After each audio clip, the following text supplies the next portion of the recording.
of plastics, government ministers who are both taking on this issue. So we're going to solve this in 1 hour. Jim Fitterling is the CEO of Dow Chemical.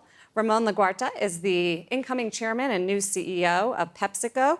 Also like to welcome Brune Person. She's the Secretary of State to the Ministry of Ecology, Sustainable Development and Energy.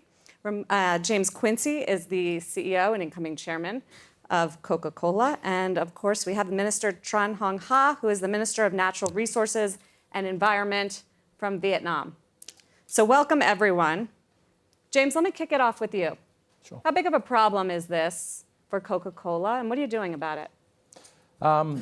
It's not just a problem for Coca-Cola, which it is. I think it's a global challenge, and we've set ourselves a very simple goal, because the way we look at it is, we've got to look after the things that are intrinsic to our products, whether it's the product itself, the water we use, or the packaging. So we set ourselves some goals last year of we need to make sure that we collect back all the products we use. We need to collect it back, and we need to reuse it to establish the circular economy, because at the end of the day, we've done an amazing job collectively as an industry delivering convenience for consumers. We've delivered fantastic tasting products that are convenient. We've made them easy to buy, easy to consume, but we have not yet made them easy to recover and reuse. And only when we put that bit of convenience in place will we truly have a circular economy that will give a value to each bottle, and that's what will allow it to come back round. We'll design it to not just be beautiful, but recyclable. It'll come in, we'll collect it, we'll chop it up, we'll recycle it, and we'll make more bottles. And we'll complete the circular economy because the bottle will have value. And it's a doable thing. We've proven it in countries where there are countries with over 90% of this solved. We need just to take it to a global scale. So, Jim, a lot of circular economy is sort of a buzzword.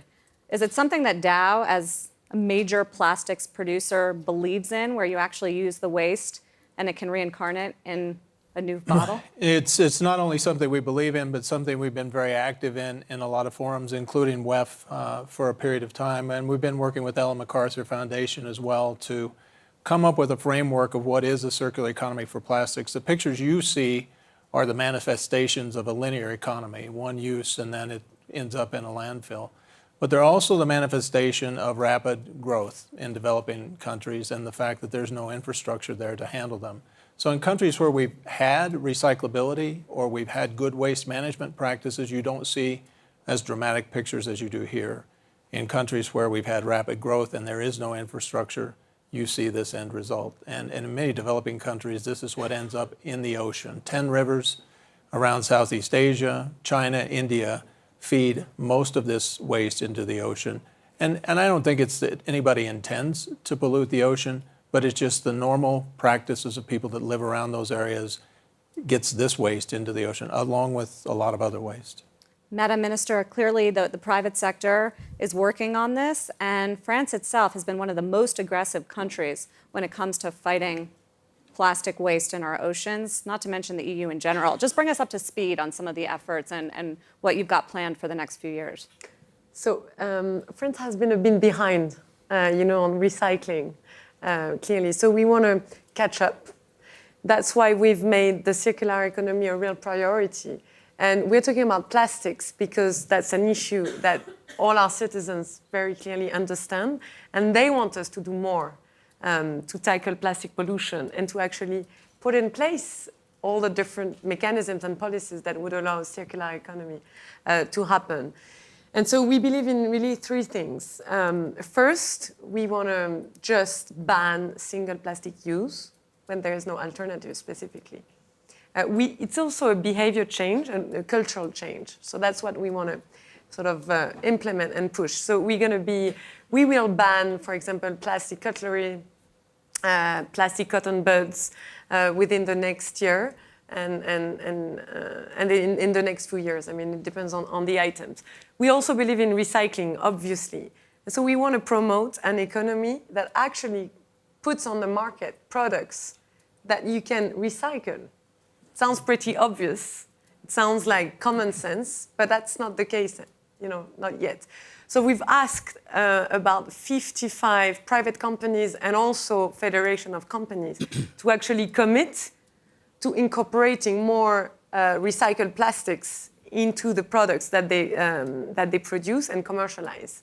And then third thing that we want to promote is the same sort of policies at the EU level. We're really fighting for that. And the EU has been really supportive and really leading on this issue. And finally, what we want to do is make it central to the G7. We think that there we can achieve a lot. And clearly, private companies are ready. So we cannot, the regulators cannot be behind. Ramon? We need to be ahead. And we think the issue is ripe. And so the G7 will and could be a place where we can achieve a lot. And the one thing that I would add is I think not ahead or behind, but we all have to be together, and we have to be making sure that the solutions we come up with actually improve the environmental footprint of what we're trying to do. So sometimes bans may positively affect in certain ways, recycling may positively affect in certain ways, but if we drive the industry toward and society toward things that have environmental footprint that's 4 to 5 times worse than what they're currently using, we have to make sure the policies move us in the right direction. Yeah, You're absolutely right. Yeah, I agree. I would say the dialogue between public and private is critical in solving for this, and it's obviously somehow to do with regulation. Yes. But I think it has to do also with, let's say, R&D. I mean, Yes. there's a lot of funding in the EU that we could benefit from as we're trying to find new solutions, plastics, whatever. There's clearly building more collection and recycling infrastructure. And yes, we're funding, but I think we need much more funding. It's consumer education. We can do it from the brand point of view, but I think we need help, as making it part of the educational programs of little kids. So I think there's a lot of collaboration, and there has to be a pragmatism in terms of the time. The time horizon has to be pragmatic. Make sure that we build on existing practices and existing infrastructure and behaviors. Otherwise, sometimes we tend to go back to zero when the truth is we made a lot of progress in this area. I wanted to ask Minister Tran your perspective on this issue. I mean, we see so many of the beautiful beaches in Southeast Asia littered with plastic. So what can countries like Vietnam and the region of ASEAN do to help fight this problem? I think that in Vietnam and in our Asian member country, we have the same situation from the common waste and plastic waste. And at the moment, I think we have to change, as you mentioned, from the consumer, from local people. And of course, the government have to be leading the process from the change, our idea, our thinking, and to develop new policy for that. And you cannot do something alone. Some local, or we have to approach from local to national to regional. And at the moment, Asian country, we work together. We put it as the priority for set up the action plan for regional action plan. And we mobilize and cooperate with the developed country, and we set up the partnership from scientific, from businessmen, and from government together. And at the moment, I do hope that we need the new technology, and you need to change from product, consumer, and from the business on the plastic economics to change more sustainable, and should be business to involve project, to leading project, to support it, financing, and to with the good policy and good action plan, and to get the cooperation in the global, regional, and national, and community. I do hope that it's a problem should be better in the next coming years. So Ramon, the minister mentioned innovation and new ideas. Is PepsiCo working on, I mean, is there an alternative to the plastic bottle in the meantime that we can think about? I think the way we're approaching this, and again, on a very pragmatic time horizon way, there's reduction, so we can reduce the amount of plastics we put in the system, right? So both on our beverages and on our snacks businesses, we're working on technologies to reduce, we're working on commitments, we're stretching our own people to make choices, I mean, commercially and everything else. We're making the investment. I think that's one pillar, reduction. I think we all have, from the conversations we've had this week here, there's a lot of momentum in a lot of the consumer goods companies reducing the amount of plastic.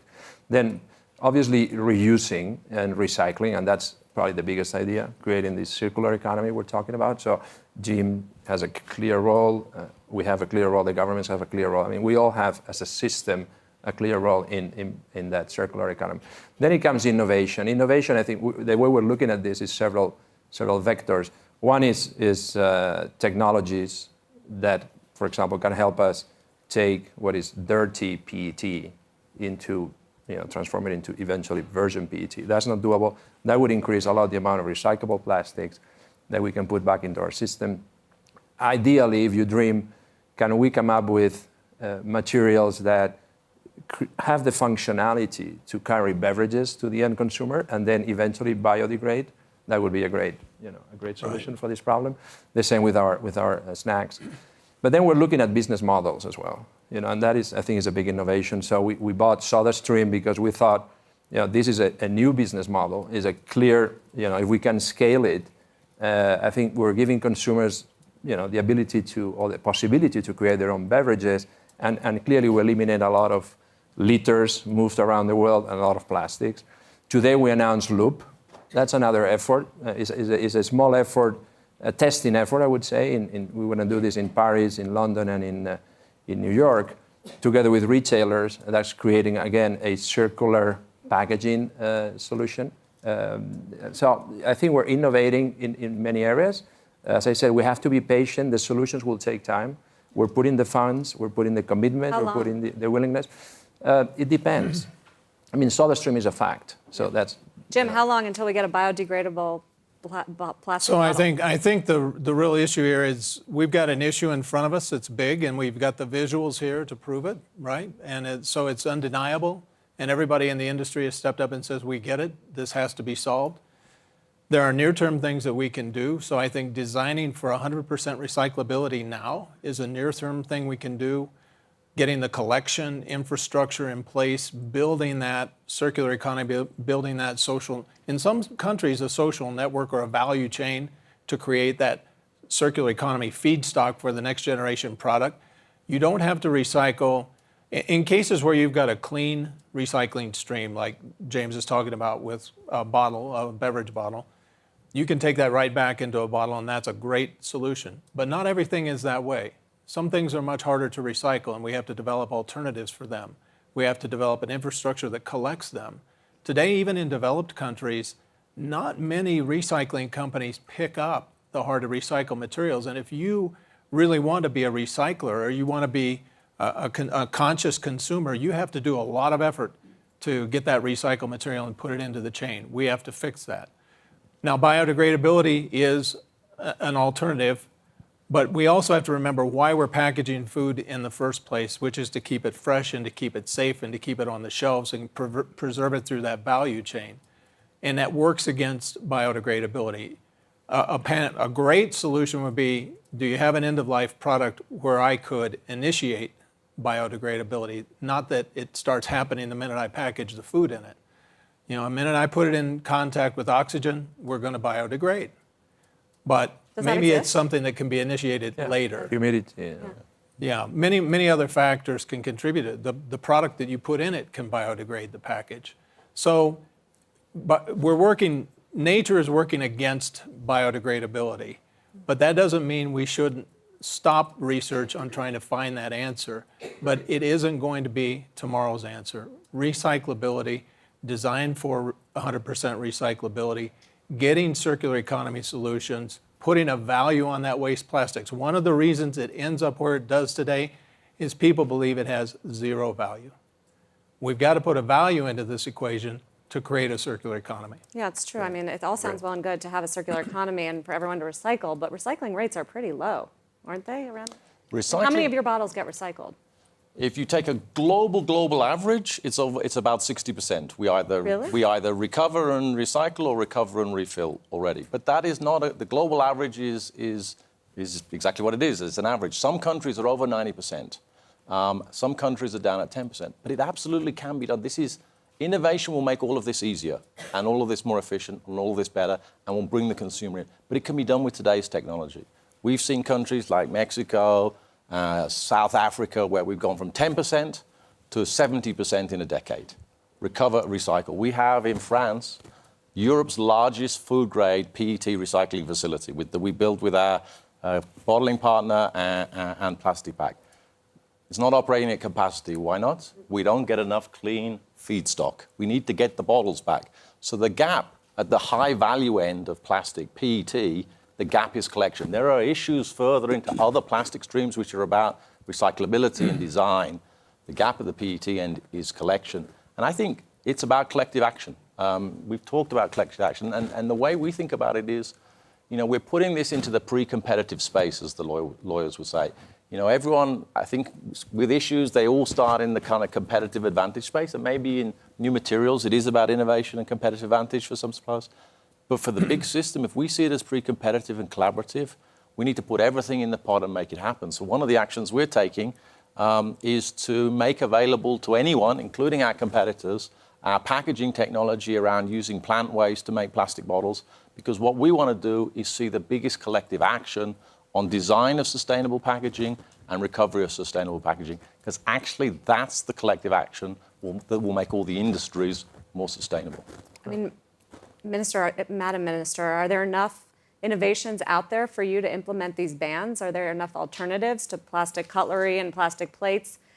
And why pursue that route versus just encouraging more recycling? So two things. First, we need to stop always thinking about alternatives. Sometimes we just need to change our behavior.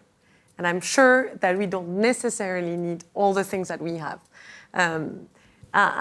Clearly, I think that's one thing. And the second thing is that, yes, I believe in innovation. And I think there is a lot going on, happening everywhere, and that companies like yours, large companies, can also just buy in the innovation that is happening in startup companies elsewhere. So I'm quite confident. The issue is, and that's where what becomes more sort of worrying, is the speed at which change happens. Because I agree, we need time, and it's not easy, but we need to act fast. Because one of the things that few people talk about is that when plastic degrades, it actually produces gases like methane and ethylene that is actually worse than CO2 emissions. So we need to work together fast. That's really something. And I know that governments sometimes, and I'm fighting for that even in my own countries, sometimes governments are even more conservative than private companies, as I said, to implement policies. And sometimes they implement policies on issues that are not ripe enough. But still, I think that we need to act fast. Yeah, Well, again, I know you'll so take this issue is with this is some a of way that. that biodegradable plastics will create that same issue with emissions. Absolutely. So we have to be careful where we go, and That's why where I'm not a big supporter of that. But that's So last week we launched, along James's line with the pre-competitive space, we launched a global alliance to end plastic waste. 35 companies now, 1.1 billion in pocket committed, $1.5 billion target. I don't see any reason that alliance can't be 300 companies that are working on this. And the idea there is we focus on implementable solutions and full solutions that governments, cities, countries can put in place to help address this problem. Infrastructure around collection and waste management. I'd say waste management in general, but also collection so that you have the streams that you need. Clean, but also hard to recycle plastics because we have to develop innovations for that. Innovation and research has to be part of it. There are many companies out there incubating new ideas. So we're going to have partners in the alliance like Circulate Capital that can help us implement and screen these projects and technologies and get them to pilot stage. And then we can use the funds that we raise to accelerate that capital. It's going to be education and engagement. So that'll be education around behavioral change, maybe on what we need and what we use, but also how we work at home. It's going to have to be education about changing our recycling behaviors. And we've got to do a really good job of pulling that alliance together and working together with programs like the Global Plastics Action Partnership here at WEF. What WEF needs and the Global Plastics Action Partnership needs is full solutions. So when you go into a country, if I go in and talk to Mr. Tran, I can't say, I've got an idea for you. He can't implement that. He needs a full answer to the problem in Vietnam that works in Vietnam. And we've got to develop those solutions into full-scale answers and circular economies that work in those locations. So, Minister Tran, what is the recycling rate in Vietnam, and what are some of the problems that you deal with in building out that infrastructure, and how are you fighting that? Yeah, I think that is the solution when we talking about recycling, circular economy, and four methods. And at the moment, I think we have to understanding from community to have the good awareness raising for people to do, because every people have to collect their waste. And secondly, we need have the good policy, economic instrument for that. We have responsibility from production, from business, product, and we need to have the economic incentive for the people. And third, we need technology, because recycle, reuse, reduce, and large. We have to for waste. And we have to focus that waste should be like energy or resources. Waste not is a polluted waste. I think that if we together to work and we have the support and we have good network, cooperation together, scientific, people and government and business. I do think that 2 years or 5 years should be change our problem with plastic waste. You know, James, there's so much talk about cooperation and pledges and commitments and the WEF program and the Ellen MacArthur program and the alliance that Jim was mentioning. Everyone's signing on, everyone's committing capital, everyone's making promises. When do we start to really get the action behind all that? Well, firstly, I think it's great that everyone's coming together. There are plenty of issues in the world where you don't see this level of collaboration right up and down the value stream. There are no ocean plastic deniers. No. And actually, I agree with the Minister. It's not just about the fact that plastic gets into the ocean. Plastic waste in the soil can become a problem too. So we see the stuff in the ocean, but the stuff in the landfills is also a problem. So we need to get it back. I think what's happening is there's a lot of momentum behind the pledges. Actually, there's a lot of individual action that's happened behind that by a lot of companies and a lot of countries. As I said, with our example, we're not starting from zero. We have a lot of momentum.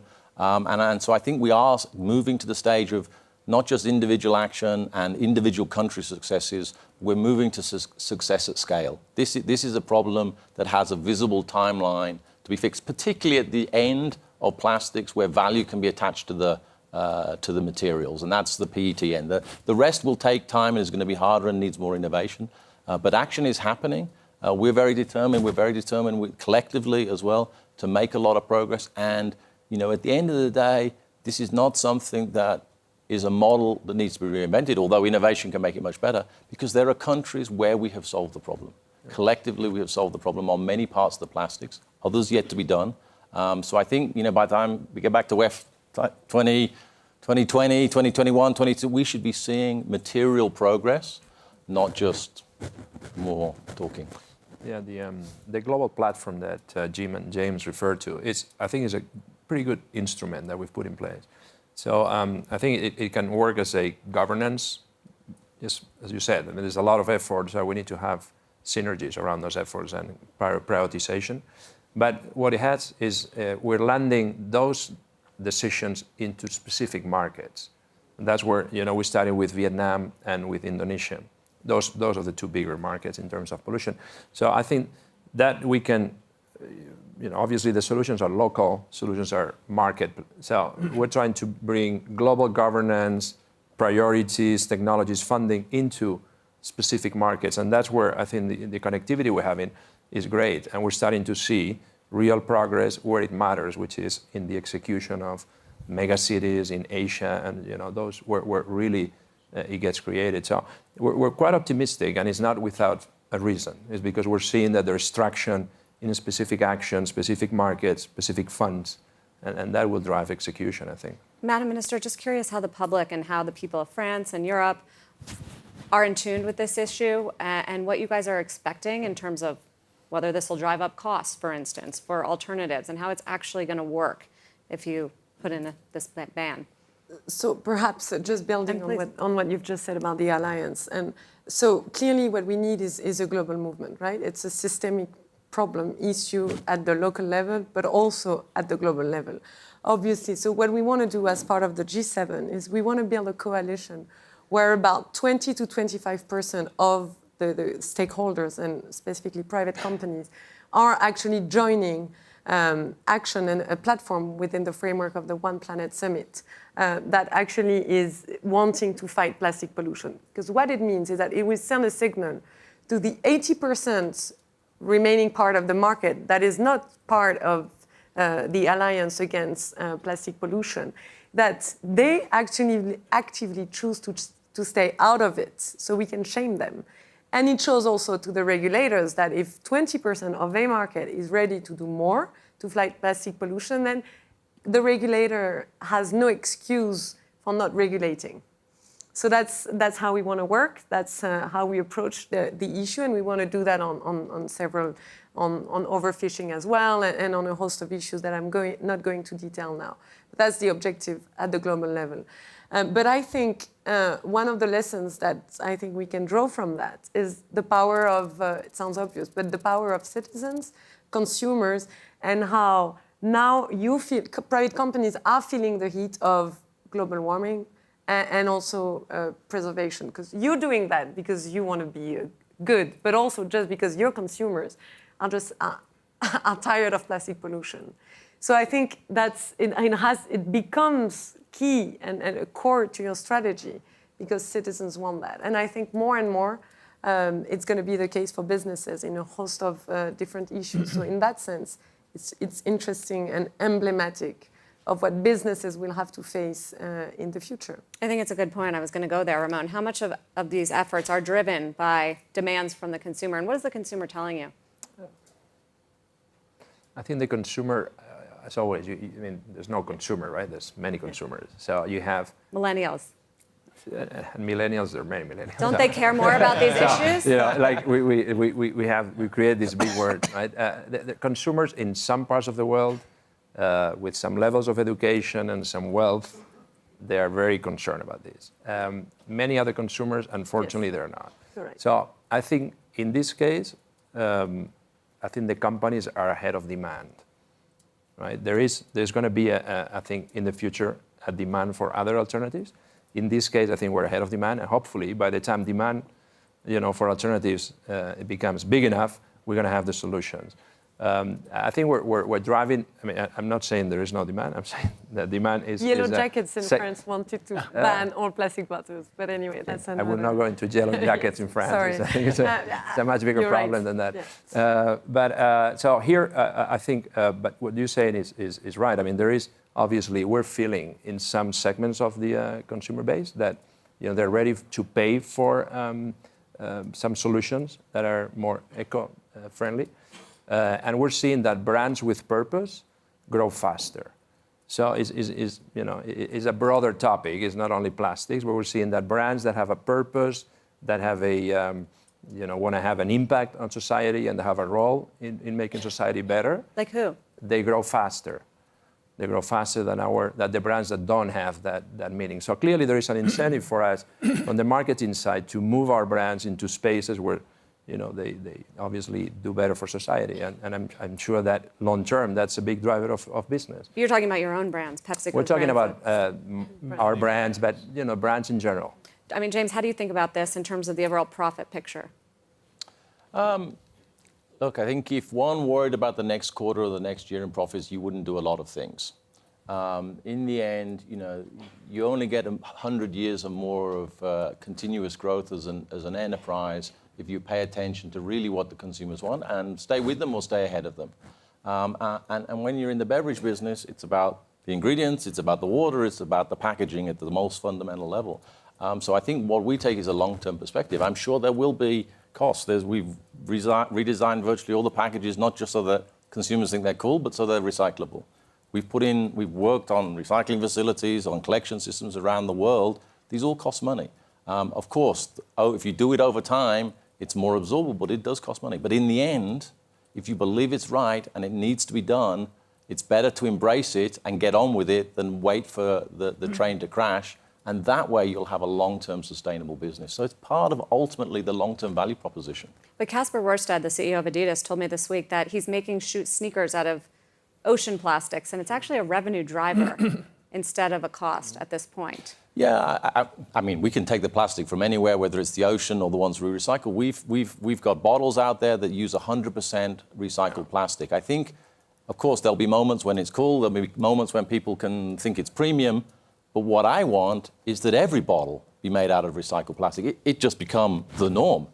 And we've already proven that we can make the bottles out of 100% recycled plastic. We've gone to 50% plastic in small bottles in many countries.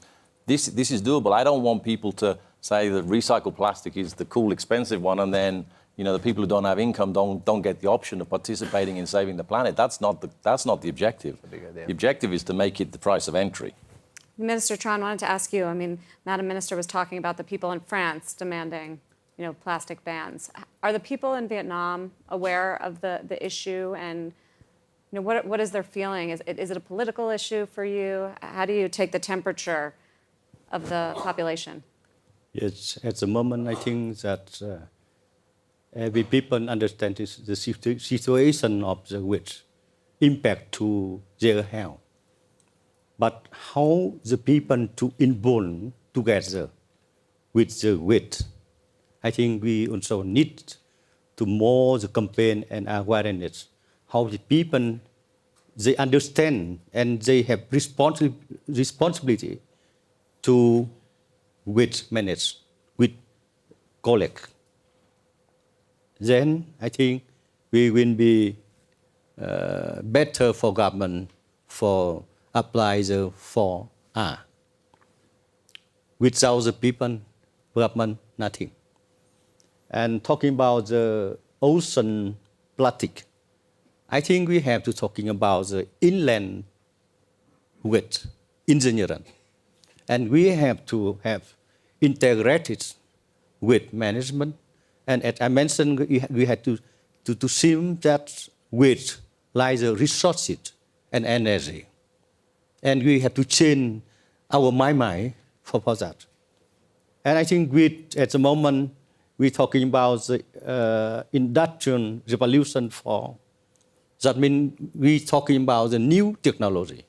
It's for the plastic economy should be changed, transformed into more environment friendly. And then together we have to apply the 4R. Then we're going to very soon to limit our weight. And I would like to share with you our strategy for solid waste. We focus on the food, environment protection tax subject for plastic. Back to environment protection tax. It's an instrument, economic instrument. And the list of imported scrap and national technical regulation is being revised to control the imports for plastic scrap into Vietnam and more strictly. And this we have to global cooperation. And which recycling project and which recycling industries are being supported in the line with environment standards. We have to develop new standards for waste treatment. And nevertheless, I think, as I mentioned, we have need to partnership. We will exchange our knowledge from the different countries together. And we collaborate together, and then we're going to fight with the ocean plastic. Starts with Dow in many ways, Jim. And I wanted to ask you a similar question to these gentlemen, which is, you have shareholders' interests, you have your buyers like a Coke and PepsiCo, the general population. So how do you think about it as a business issue? Well, I've been in Dow for 35 years, and for all of that time, we have always been continually working on reducing source reduction. So cut the weight in half, double the strength, make the plastic products better, make them more recyclable. And plastics have continued to grow and be one of the most sustainable products out there. Now, they're not sustainable when they end up in pictures like the ones you see here, and we have to tackle that problem. And to do that, what we're trying to do is show leadership across industry, in working with governments, and working in some massive collaborations. I mean, we are mobilizing a global circular economy army to tackle this problem, and we have to do it. And it's not one solution, it's many solutions. It's not one battle, it's many battles, it's in many different regions of the world. The governments are crying out to us for help, for solutions, and we've got to step in and help them with those solutions. In the absence of that, they will go to regulations, and sometimes regulations that may not make sense, and we won't be working together. And if we don't work together, we're not going to solve this problem because it has to be implemented on a local basis. So India, the Ganges, 400 million people live along that catchment. For many, many years, people have used that as a source of waste disposal. Take your household waste, drop it in the Ganges, and it goes. And it ends up in the ocean. And I don't think anybody that takes their waste and drops it in the Ganges is expecting to contaminate the ocean. But they don't have an alternative, and they don't know what to do. And I think for me, the greatest hope of this is when we come up with solutions and we show people alternatives and we show them how they can make an impact, the response and the pent-up demand to that is fantastic. So I believe we can mobilize the Army, and I believe we can tackle the problem. Otherwise, we wouldn't all be putting billions of dollars into the alliance to go make it happen. But our job is to provide that leadership and let people go out and innovate these solutions and come up with a better tomorrow, and not, as James said, not worry so much about next quarter's result, because this is the right thing to do. Madam Minister, do you work with these companies on stage? And if so, what do you need from them? What does collaboration look like to you with the private sector? So several things. What I need, and again, I'm going to talk about mostly France and Europe, because I've lived in India and it's a completely different issue. So what we need a few things, obviously. One of the things that we need is actually true responsibility. So you're paying, for example, in France, you're part of the extended producer responsibility system. Wherein every company sort of gives a specific amount of money to an eco-organism. Anyway, I'm not going to detail things here, but that system doesn't really work well. You could ask this body who's managing your extended producer responsibility contribution to actually work better. And so because you're not doing that, then we have to intervene. I think it's a waste of time, it's a waste of resources, and it's not being real responsible organizations. But things are changing, and I'm going to pass a law anyway, so things are Thank you for the dialogue. And I know, and I know, but at the same time, you are clearly part of the solution. And like in France, we're talking about the infrastructure, which is not good enough, clearly, in terms of collection, but you are helping us design a system that works for every stakeholder. And that's great. And what we also need to be working on with you is identifying business models that are actually working and identifying how we could use public money also in a different way to attract more private investment, for example, as a way of de-risking investments.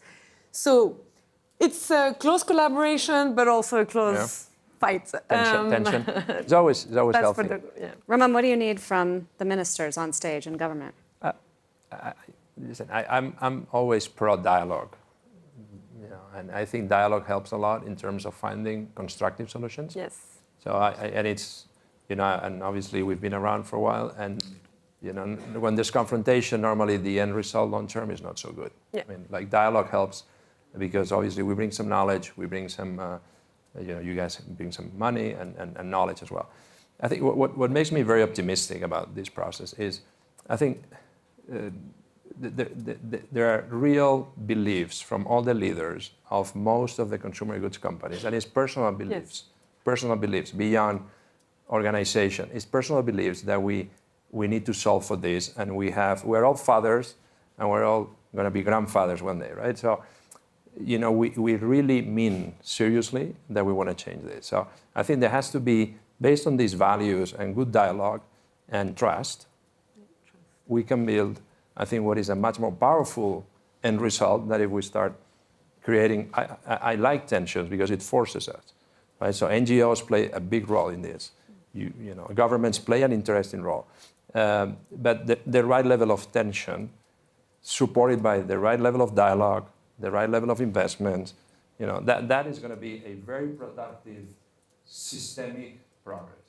Otherwise, we create these tensions, which is good short term. It might be politically, collect some votes, I don't know. But long term, doesn't work. James, anything to add to that? We're here for the long term. And James was saying, we're here to have companies that 100 years from now continue to deliver shareholder value. That's what we're paid for. And that's how we believe we need to run our company. So we're not here for 4 years, we're here for 100 years. So dialogue works. No, just wanted to see if you had anything to add to that. Oh, James. I think it's clear. I mean, I think Ramon put it well. It takes the government, it takes the NGOs, it takes the private companies, and it takes making it convenient for the consumers, because they're the ones who need to physically do something to put the bottle somewhere.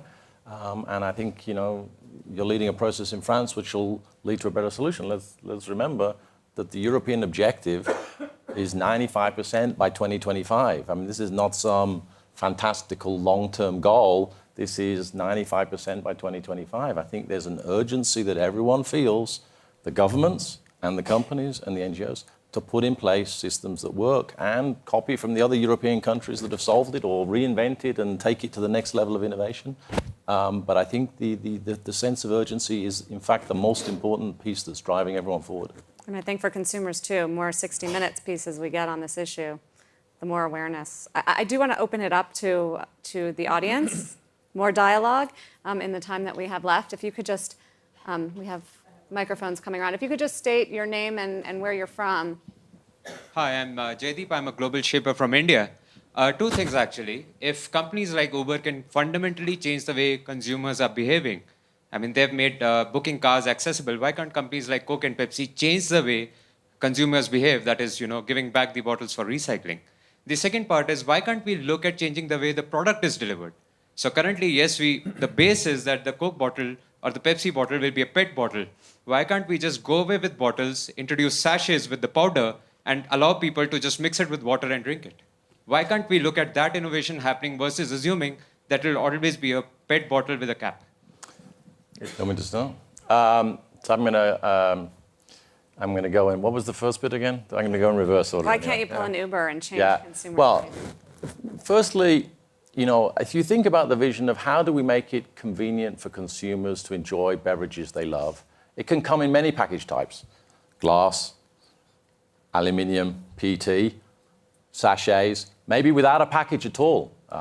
Ramon invested in SodaStream. We have our freestyle machines. We have machines where you bring your own cup and you can dispense free water or pay money to add stuff. This is completely possible. Sachets, often the sachet has got plastic in it. The sachet is not a substitute for the PET bottle, and actually I could argue the PET bottle is much better because that has value when it comes back to me, but the sachet doesn't. And I'm going to leave aside whether the water you add it to is contaminated or not. So we need to offer consumers a broad array of packaging and help them make it convenient that whatever packaging line they're going through, it is part of the circular economy. But I think it's important to remember a fact. because it's not just about the recyclability of the plastic. We also have to worry about the carbon footprint of all these options. The simple fact remains the PET bottle has a lower carbon footprint than the equivalent amount of aluminium or glass. And a recycled PET bottle has 60% lower carbon footprint than a one-way PET bottle.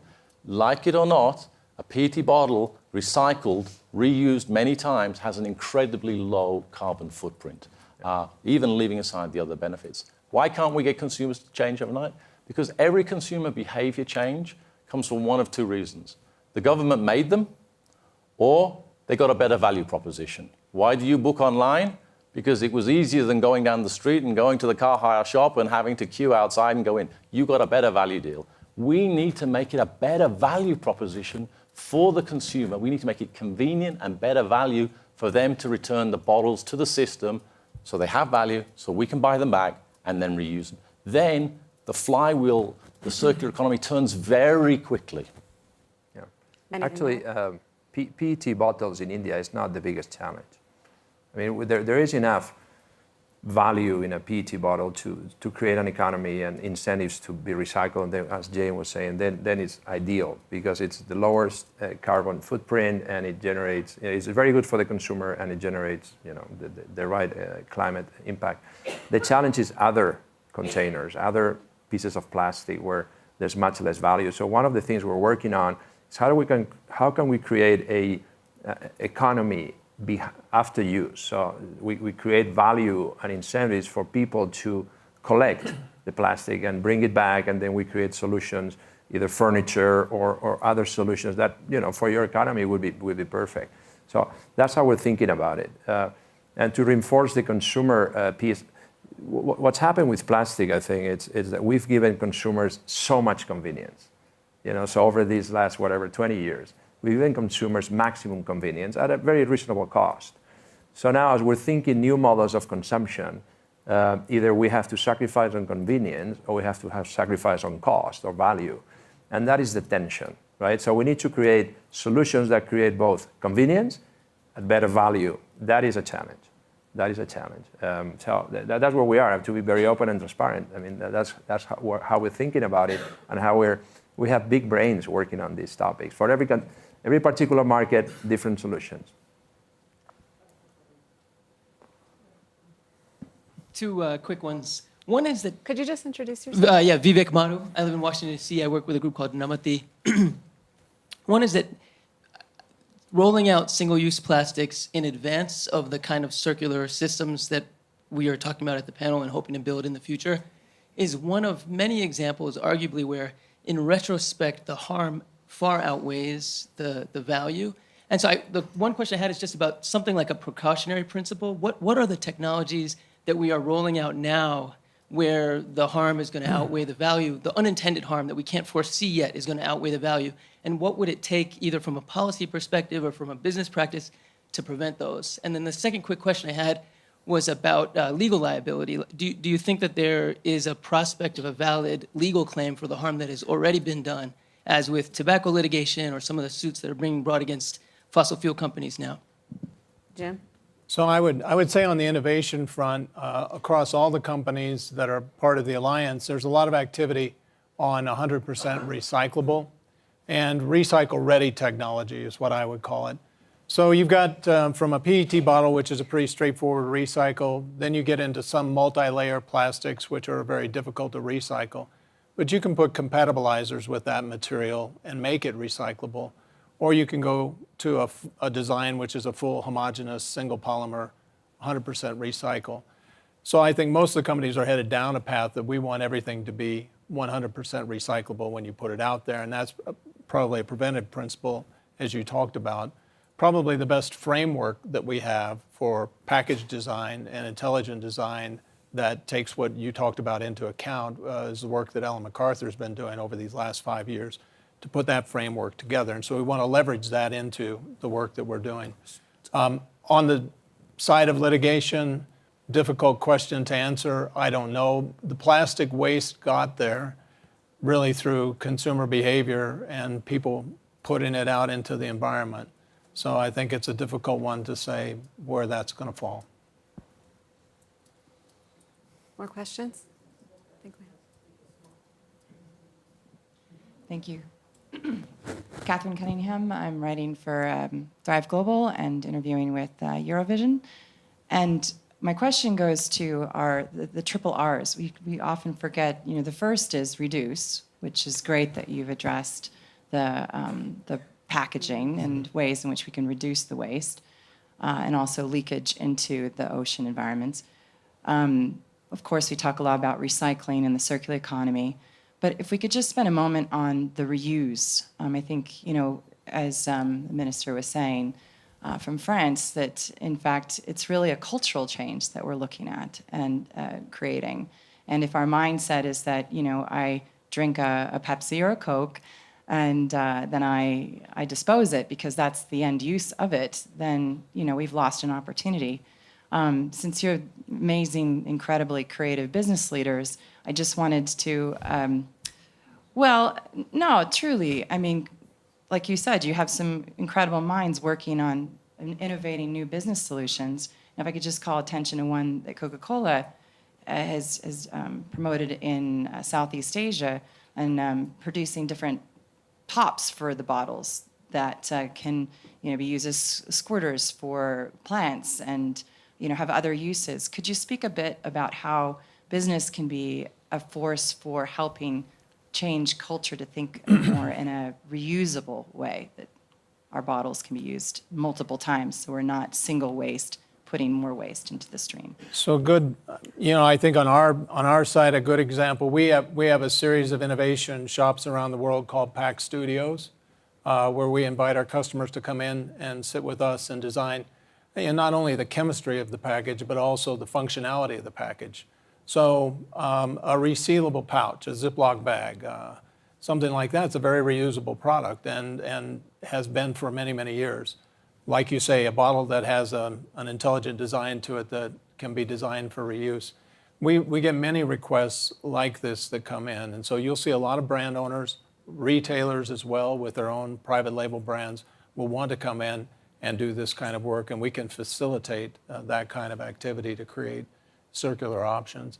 And not many people, most people are talking about the packaging waste, but many plastic housewares and other things have multiple uses and can be used. Some of them will show up in these pictures in waste in landfills and in waste in the ocean, but many of them have been used multiple times. So we have to think about the end of life for those products as well. Did you have something to add? Yeah, we tried to be as creative as possible, and I thank you on behalf of me and Ramon for thinking that we were creative, and we've got actually great organizations that are working on all those creativity. Reuse is an ongoing objective. If people can buy, in our case, a PET bottle and use it at home, convert it into all sorts of creative things, that's great. But at the end of the day, it will come to the end of its life somewhere along the road and then be disposed of. And then it will become like our returnable. When we have returnable bottles, we have returnable glass bottles, we have returnable plastic bottles, they eventually do so many trips, they reach the end of their life. So at some point, when you reuse it as a consumer, it's going to come to the end of its life. At that point, we want it back. Because if we get it back clean, then it has the highest economic value and it's what drives the circular economy. So I think reuse by consumers in all sorts of creative ways should be encouraged. But at the end of the day, there will be the end of the life cycle, and then it needs to come back into the system and find its way into one of the streams where it can be reborn because it has economic value. And that's really what's key. Yeah. Good. Hand here. Good afternoon. I'm a business school professor, and I have two quick questions. The role of education at the elementary school level. In our own home, it's the children that drive us to reduce waste. And second, any discussion about the role of industrial plastics used in industry rather than just going to the consumers? Yeah. Minister, Ramon, sorry, no, I'll give you the industrial.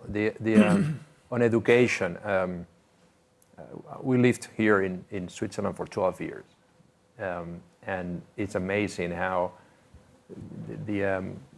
kids think about recycling from year one, and they see their parents do it, and they see their brothers, and they just have the different baskets at home, and it's just an acquired behavior.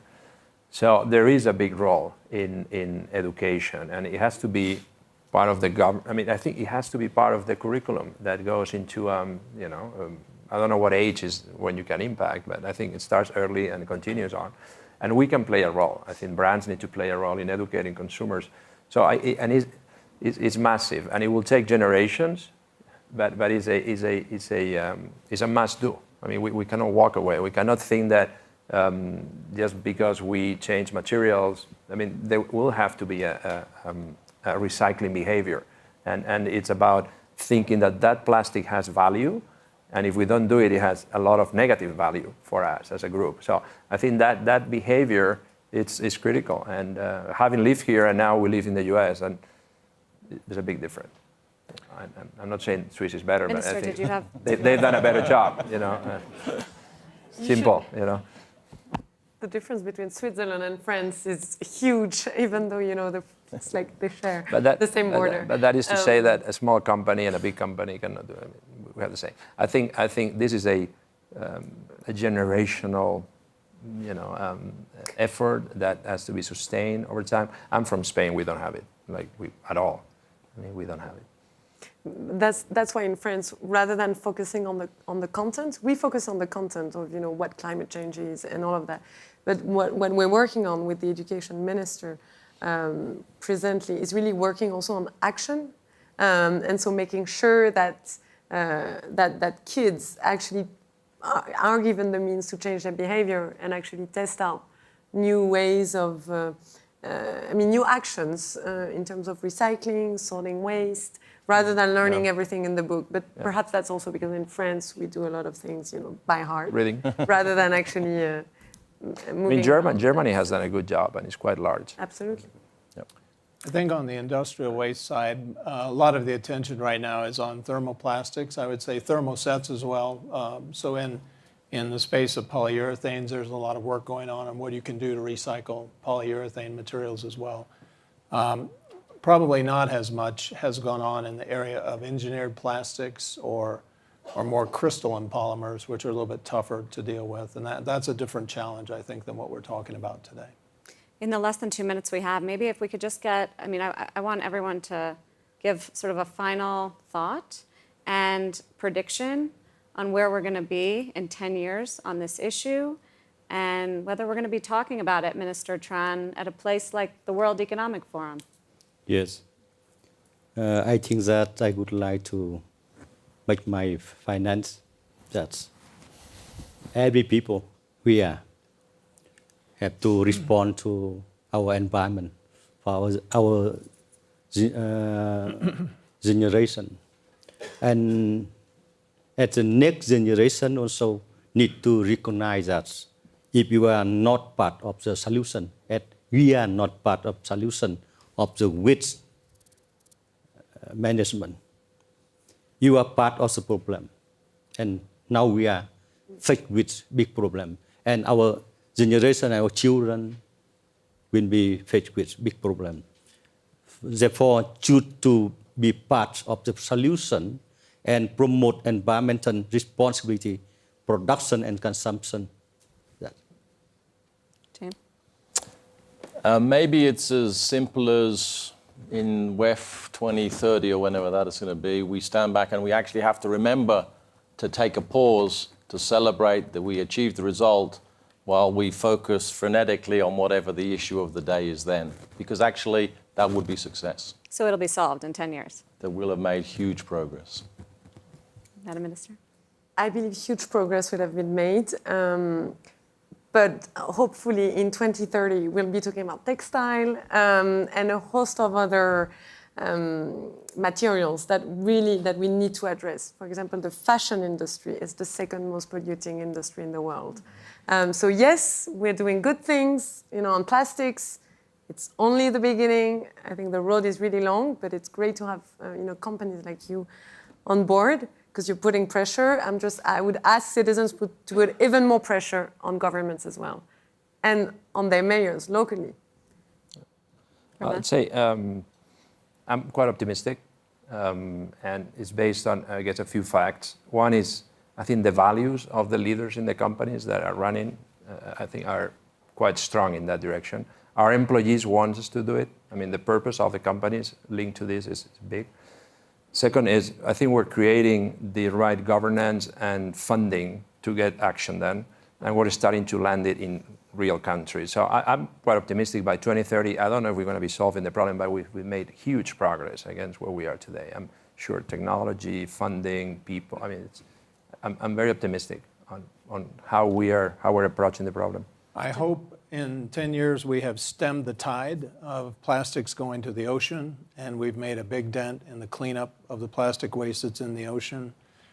That we're not just mechanically recycling plastics, which is what we do today, but we've also got chemical recycling. It would be great if we could get to chemical recycling back to a monomer state where I can make plastics out of that same plastic again versus the alternative. That may mean that we have to go through a path of being able to convert it to fuel until we can get a higher fuel quality to get to monomer quality. But we're going to have to work with governments to do that because that's not allowed in some places today. I hope that we've created social networks and a value for the plastics so that in those communities, people can participate in the circular economy and lift themselves up. And I hope that we're talking about something besides these pictures from National Geographic. And we'll end it there. Thank you all very much. And thank you.